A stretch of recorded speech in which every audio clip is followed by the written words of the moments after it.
Evangelho de São João. Eu falei livro, mas não é livro, tá, irmãos? Vamos lá para isso aqui. É Evangelho. O Evangelho de João, capítulo 11. Senão...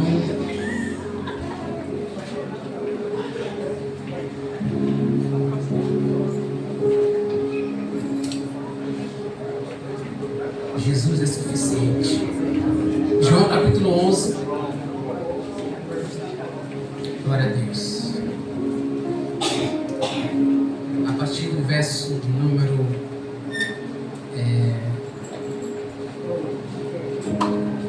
17.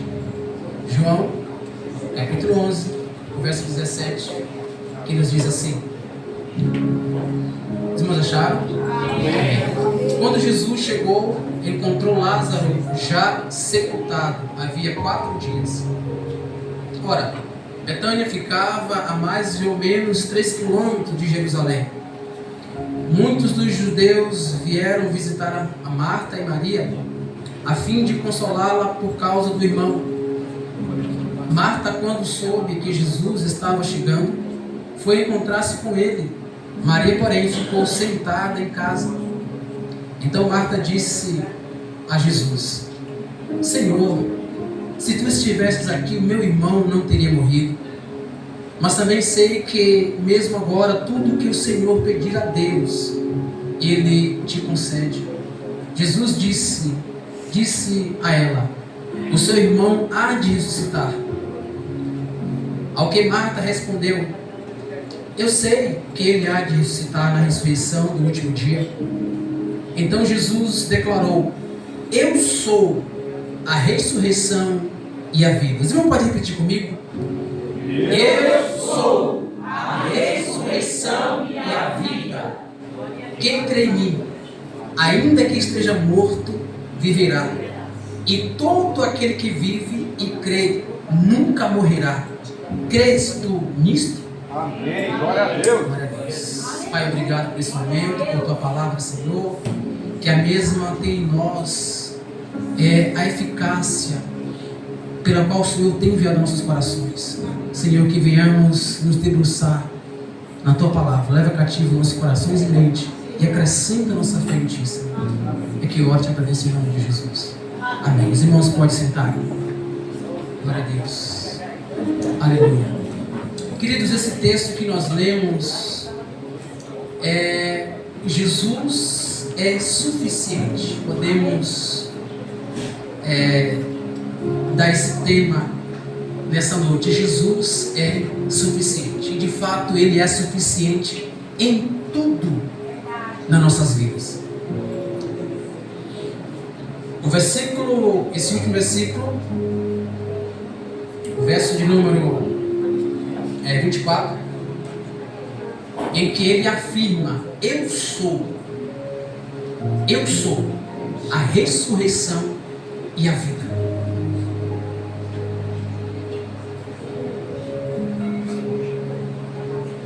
Quem crer nele, ainda que esteja morto, viverá. E todo aquele que vive e crer nele nunca morrerá.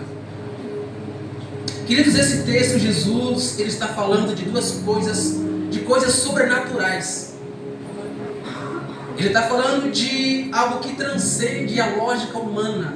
Ele está falando de algo que foge da nossa capacidade, da nossa compreensão natural. Ele está indo além da nossa compreensão natural. E ele não está falando aqui ele está falando de verdades.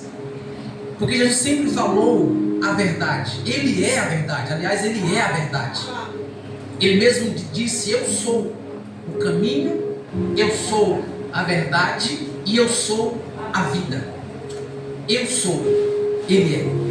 Então, Ele não está falando de mentira. Ele não está falando aqui de aquisição. Ele não está propondo ou oferecendo ou dando uma propriedade, algo que a gente possa pegar. Ele não está falando de coisas corruptíveis dessa vida. Ele está falando de algo sobrenatural que transcende a natureza natural do homem, a vida. Ele está falando de um bem maior Todos nós batalhamos por isso. A vida é o bem maior que Deus, Ele deu ao homem, a vida. Apesar que as pessoas vivem de maneira tão extravagante que não dá o devido valor que deve ser dado à sua vida. Mas Jesus, Ele é Senhor da vida também, porque Ele é a vida. Ele mesmo disse que Ele pode dar a sua própria vida e tomá-la de volta. Aliás, Ele fez isso por conta do seu verdadeiro e único amor para conosco. É indescritível o seu amor. Mas Ele está falando de algo sobrenatural. Ele não está falando de coisas que eu possa obter, coisas perecíveis. Não, Ele está além do normal, falando de coisas que a nossa capacidade humana é pequena para entender. Ele está falando do nosso bem maior, o que é a vida. E se tem uma coisa que nós, o ser humano, ele faz de tudo para resgatar, para livrar, para ter a sua vida novamente, ele faz qualquer coisa por isso. É aquilo que o pastor já leu aqui sobre a vida de Jó, quando ele foi afligido de maneira injusta, mas com um propósito de Deus. Satanás chega diante de Deus com essa afirmativa, né? Pele por pele, ou seja, o que o homem tiver, ele dará em resgate da sua vida. O homem não quer morrer, ele faz de tudo pela sua vida. E aí Deus permite, né, que Satanás arrancasse tudo de Jó, e por fim, até mesmo a sua família. Mas na história da vida, Jó permaneceu fiel ao Senhor. Lançou por terra toda a perspectiva que Satanás tinha, que achou que talvez Jó servia ao Senhor pelas propriedades, pelos bens que Deus o havia prosperado na sua vida. Não. Jó tinha um relacionamento com Deus que ultrapassava a compreensão do inimigo. E queridos, e é isso que confunde Satanás. É isso que confunde Satanás. É quando eu e você, em meio às turbulências da vida, não desiste. Quando ele pensa que eu e você desistiu, a gente não desiste. Ele fica confundido. Porque a nossa fé não consiste na abundância, Jesus disse, do que possui, mas consiste em Deus. Então, que nós não venhamos negociar a nossa fé, mas permanecer firme e fiel com o Senhor. Então, Jesus está falando de algo sobrenatural, algo que foge à nossa compreensão humana, né? E ele diz, porque também só Ele pode realizar, irmãos. Só Ele pode dar a vida e também pode tirar a vida. Ele diz, olha, eu vos direi a quem vós temeis. Não temeis ao diabo, porque ele só pode matar a carne. Mas temei a Deus, que pode matar a carne e lançar a alma no inferno. E é esse que nós tememos, porque ele tem o poder sobre a vida. Então, ele tem o poder para isso. E ele é a ressurreição e a vida. Ele diz, eu sou. Porque quando Marta chega aflita diante do Senhor, ela acreditava nas Escrituras que a ressurreição que Lázaro teria seria na ressurreição dos últimos dias. É perceptível essa informação dela aqui. Mas Jesus não estava falando do tempo futuro. Ele estava falando do presente. Eu sou a ressurreição e a vida. E quando ele usa a expressão eu sou, ele está aqui se referindo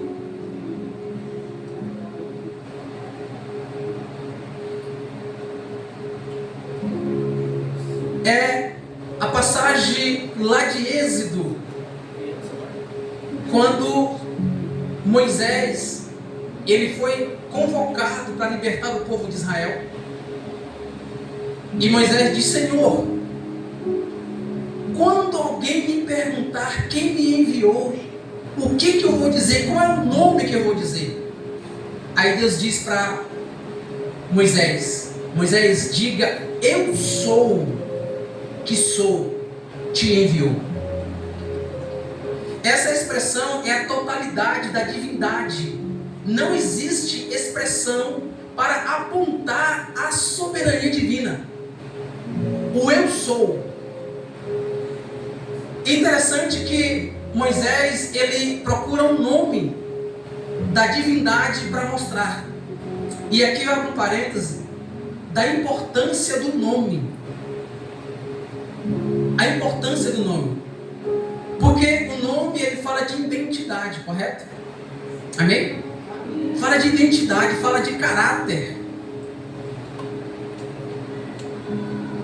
O nome, ele fala de postura. O nome, ele fala também de reputação. Porque quando a pessoa, ela, de fato, ela tem uma identidade, ela é uma pessoa que ela tem caráter e tem reputação. Quando a pessoa perde, ele já se encontra aquela pessoa que as pessoas não conseguem mais devotar confiança nessa pessoa. Então por isso que é muito importante o nome da pessoa. E principalmente manter o nome limpo, né? O nome limpo na praça. É muito importante isso. Porque quando que nós somos apresentados, né? Olha, fulano de tal, de acordo com a reputação ou o caráter daquela pessoa, quem ouviu o nome daquela pessoa já descreve qual é o caráter daquela pessoa. Se é uma pessoa que tem um bom caráter ou se é uma pessoa que tem um mau caráter. Irmãos, o caráter ele fala da totalidade da pessoa, quem de fato ele é. A reputação fala, o caráter fala de si mesmo. E a reputação é o que as pessoas falam a respeito da pessoa. O correto é a pessoa ter as duas coisas: ter o caráter e ter uma boa reputação. Mas ainda que ele não tenha uma boa reputação, ele tem um caráter. Porque o caráter fala dele mesmo, de quem de fato ele é. A reputação é aquilo que as pessoas formalizam. Talvez a pessoa tenha uma má impressão de reputação a seu respeito. Mas não é isso que você é. Você tem um caráter. Você permanece firme. Você tem um caráter.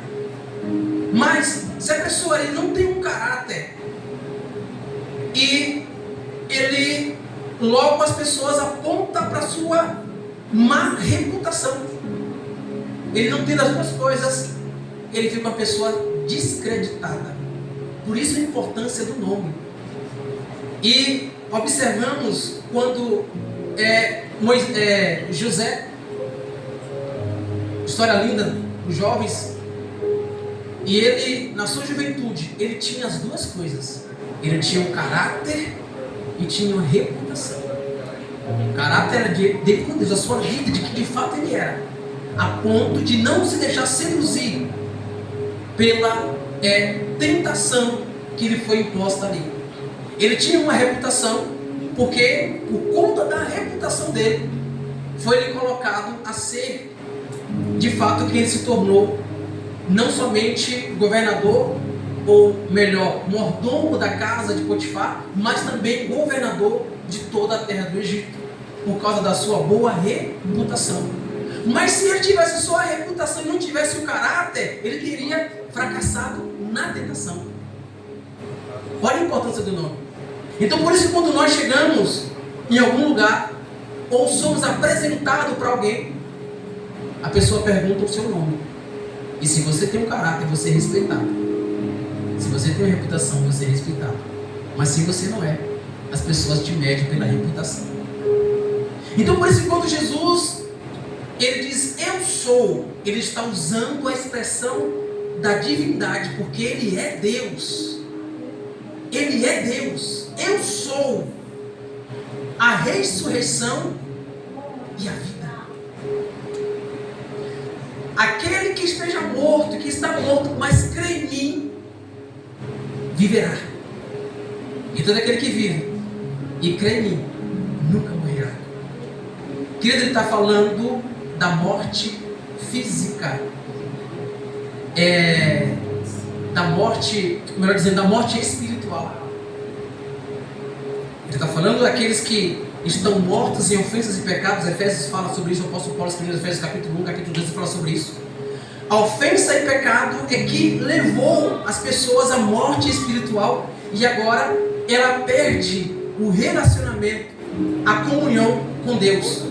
E meditando sobre esse assunto, interessante que no livro, que nos evangelhos, só existe 3 ressurreições, tirando a do Senhor Jesus, nos evangelhos.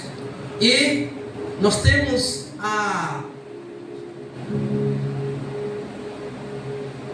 cadê aqui? Nós temos a menina, a ressurreição da filha de Jairo, uma menina, né? Está lá no livro de Lucas também. E Jairo, ele era um chefe dos publicanos, e a filha estava já à beira da morte, e ele corre a Jesus e pede ao Senhor: Senhor. E quando Jesus vai, essa menina tinha 12 anos, e quando Jesus estava indo de caminho para a casa dele, uma mulher que também já havia 12 anos, o número 12 fala da totalidade do governo, né? A mulher, 12 anos agora, ela também interrompe Jesus ali, e ela é curada do fluxo de sangue, que há 12 anos ela sofria de um fluxo que quase que terminava. Ela toca Jesus e ela é curada. E quando eles estavam a caminho, alguém disse: olha, não interrompa mais o mestre, porque a menina ela já morreu. Aí Jesus disse: não, eu vou e lhe darei vida. E ele continuou, entrou na casa de Jairo, ele pegou na mão da menina, e a menina ressuscitou novamente, porque ele é a ressurreição, ele é a vida. A segunda se encontra o jovem, o moço, agora o filho da viúva de Naim. A única esperança dela, humanamente falando, havia morrido. O moço, o jovem, a esperança dela para dar seguimento, né, à vida ali, para sustentar a casa. E aquele moço vem a óbito. E de repente, quando Jesus, olha que coisa linda, um encontro da morte com a vida. Vinha um cortejo fúnebre e ia um cortejo da vida, porque a multidão acompanhava a Jesus, e se chocou aquelas duas multidões, aqueles dois cortejos, podemos dizer assim. E interessante que não tinha como passar despercebido, ou Jesus deixar passar despercebido aquele cortejo, porque ele é a vida. Aleluia, ele é a vida e a ressurreição. E Jesus mandou parar, porque ia uma multidão alegre, jubilosa, e via a multidão chorando. Aí Jesus se adianta e manda parar. Pararam o cortejo, baixou o caixão no chão, aquela viúva chorando, toda chorando. Jesus se aproxima e coloca a mão, ele colocou a mão em cima do caixão. E o moço levantou, começou a falar com Jesus, face a face. Você pode imaginar que tem gente correndo? Você pode imaginar? Porque pensa, alguém está ali coberto de flores, como é de costume, né? Já morreu. E de repente aquela pessoa levanta e começa a conversar. Porque o Senhor da vida, o eu sou, a ressurreição e a vida, se encontrou com a morte. É por isso que a Bíblia fala que aonde o Senhor está, até a tristeza, ela salta de alegria, porque Jesus é vida. Irmãos, eu fico imaginando como tem cristãos que vêm para o culto adorar a Deus, ele não consegue entrar no culto da adoração, ele não consegue entrar no ambiente adorar a Deus, esquece tudo, irmãos. Problema sempre vai ter, mas aproveite seu momento, porque é aqui onde a gente se refaz, é no culto. Eu também chego quebrado. Por que não? Não sou melhor do que os irmãos. Irmãos, costumo dizer que a única diferença que existe, é claro, cada um tem a sua maneira de interpretar, mas a única maneira que existe entre um líder, um pastor e os membros, eu entendo que é só a responsabilidade. Mais nada. É só a responsabilidade. Nós somos iguais. Somos humanos. As mesmas fraquezas, as mesmas limitações, as mesmas falhas, as mesmas necessidades, as mesmas carências. Mas Jesus é suficiente. Jesus é suficiente. Suficiente para a vida, para dar quem está morto. Ele é suficiente para curar o enfermo. Ele é suficiente para levantar o caído. Ele é suficiente para restaurar o casamento destruído. Ele é suficiente para libertar o jovem oprimido. Ele é suficiente para restaurar aquela causa que você achava impossível. Ele é suficiente para trazer aquilo que talvez você ache que nunca vai acontecer. Ele é suficiente.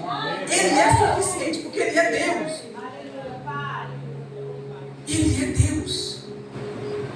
Querido, a morte, na verdade, ela é a separação do corpo e a alma. A morte física, ela é a separação do corpo e a alma. A morte espiritual é a separação da alma com Deus.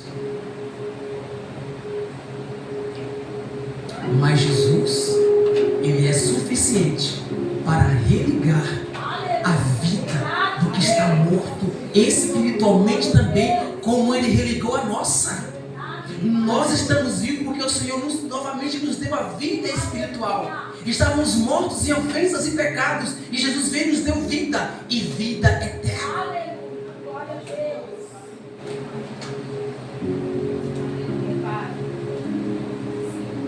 Queridos, e nós aprendemos aqui, como disse, que a morte espiritual, ela é o desligamento, a separação entre a alma e Deus, entre o homem, a alma do homem e Deus.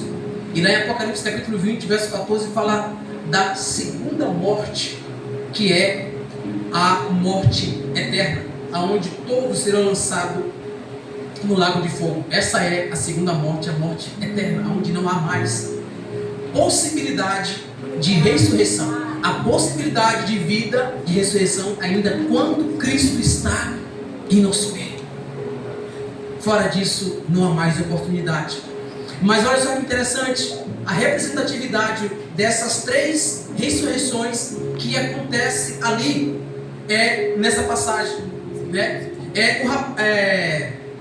A menina de 12 anos, né, a filha de Jairo, ela simboliza, ela retrata as crianças que ainda não aflora nela ainda o pecado, a destruição, a miséria, né?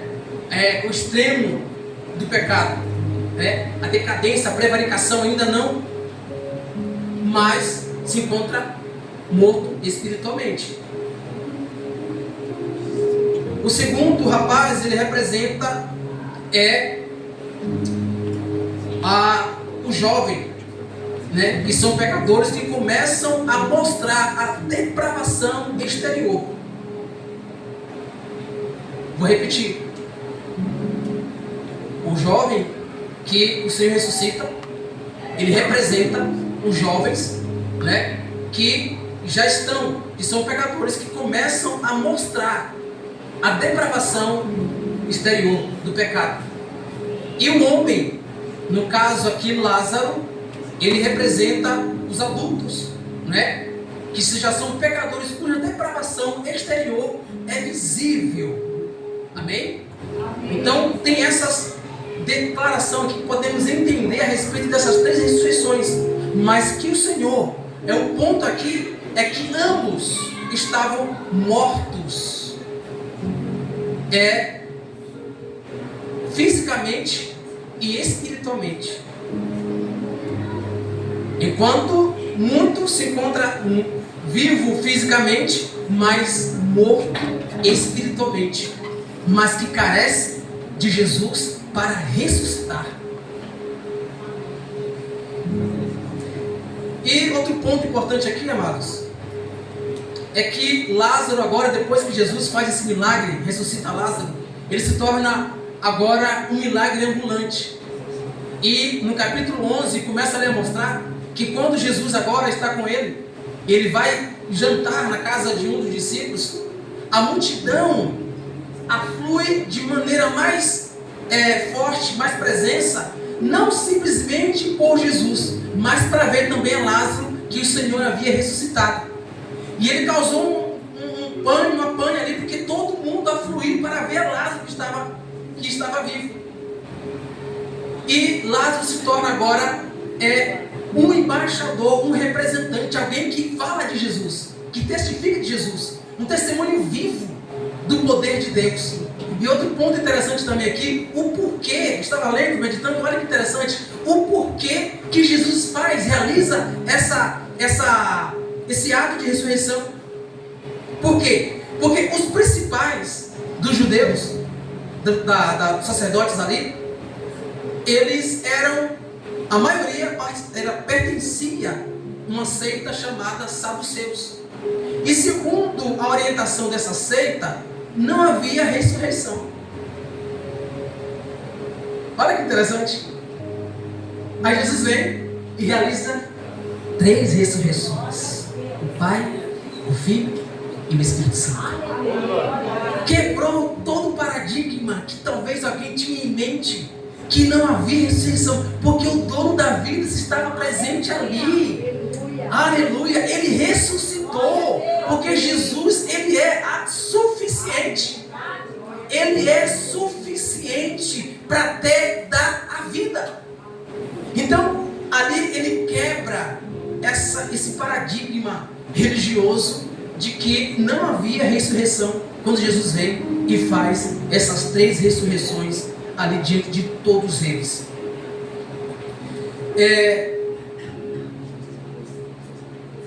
Talvez alguém pergunte, por que Jesus fez isso? Porque ele amava a Lázaro. Porque ele ama a todos nós. Queridos, o amor de Deus é a expressão da sua misericórdia. O amor de Deus é a expressão da sua misericórdia.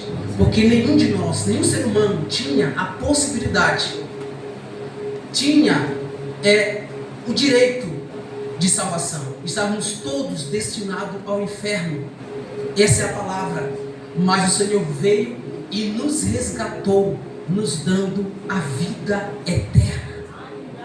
Então, ele demonstra isso. Talvez alguém possa dizer assim: mas eu não pedi nada para Jesus. Tem alguém que é ousado e que fala isso: mas eu não pedi para Jesus morrer por mim, não.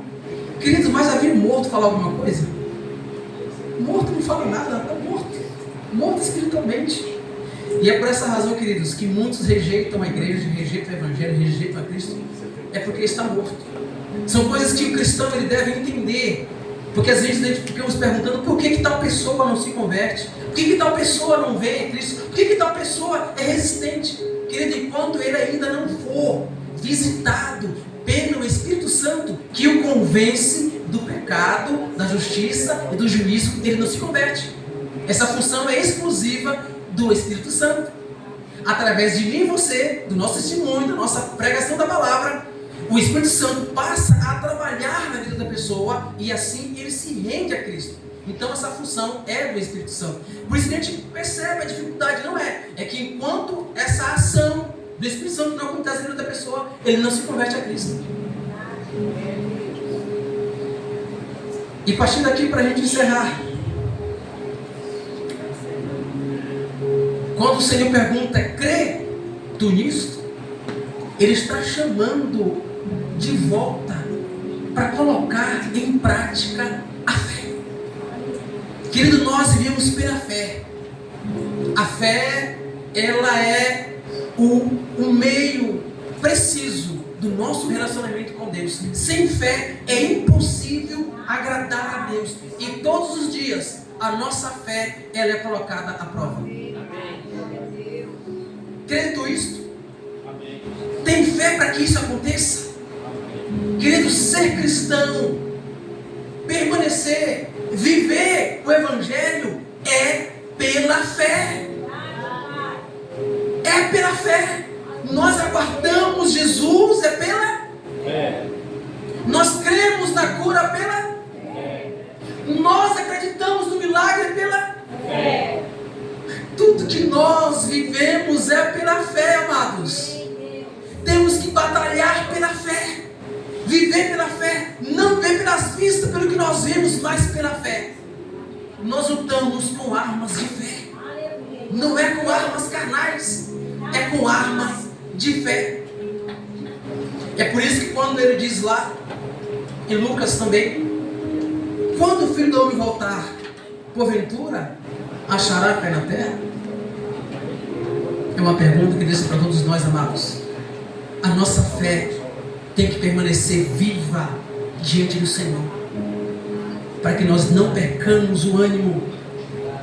A fé, ela é essencial, é indispensável na vida do cristão. É através dela que nós comunicamos com Deus e os céus. A fé, queridos, ela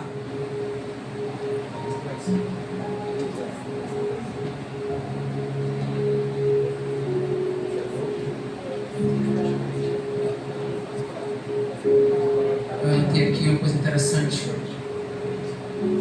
sobre a nossa fé. A fé verdadeira, queridos, é quando todas as probabilidades estão dizendo que é o fim. A fé verdadeira é essa. Quando tudo diz que é o fim, tudo aponta para o desastre. E aí a gente diz, vou desistir. O que a gente faz?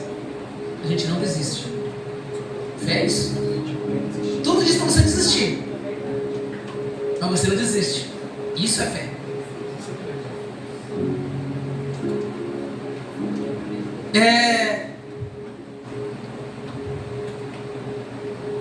Porque ao contrário disso, quando nós dizemos, Senhor, já deu, parei, não vou mais, até aqui eu consegui, não vou mais, eu parei. Isso não é fé. Isso não é fé. Pode ser qualquer outra coisa, menos fé. Porque a fé, ela nos impulsiona a continuar, a perseverar. E como disse, que nós estamos tentados todos os dias da nossa fé. E tem muitos cristãos que têm conhecido só essa fé ocasional, essa fé que circunstancial. Se a circunstância me favorece, eu permaneço. Se não me favorece, eu não permaneço. Muitos estão doutrinados a esse tipo de fé. Mas a fé verdadeira é aquela que alcançamos de Deus, que vai além das nossas possibilidades. E a fé, ela nos leva à experiência com Deus. A fé verdadeira. Porque, queridos, nenhum de nós, acredito que os irmãos também nunca viram alguém que vive uma vida de conforto, uma vida relativa, uma vida na sua zona de conforto. Essa pessoa tem experiência, uma vida de experiência? Acho que é bem difícil, né? Mas quando você tem uma vida em que você é levado a ter dificuldade, a passar por provação, e você perseverar, você tem experiência para contar.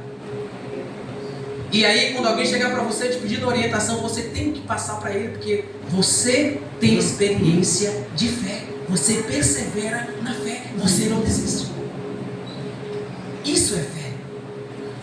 E aí você tem conhecimento, experiência para passar a quem precisa, a quem te procura. E aí você pode dizer que a sua fé, ela transcende a lei do natural. Porque você alcança o soberano, você alcança Deus. Então, é por isso que Jesus, ele nos chama a essa realidade.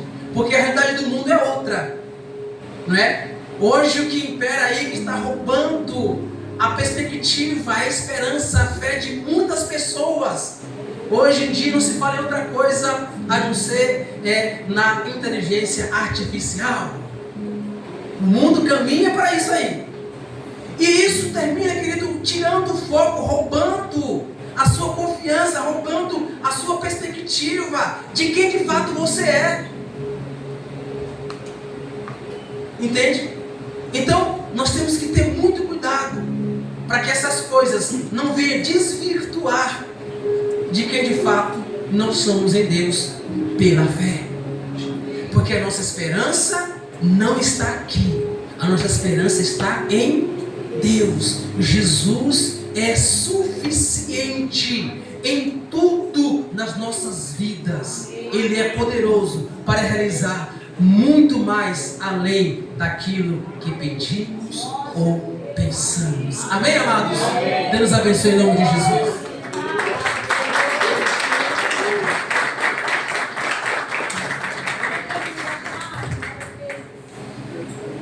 Tem algum?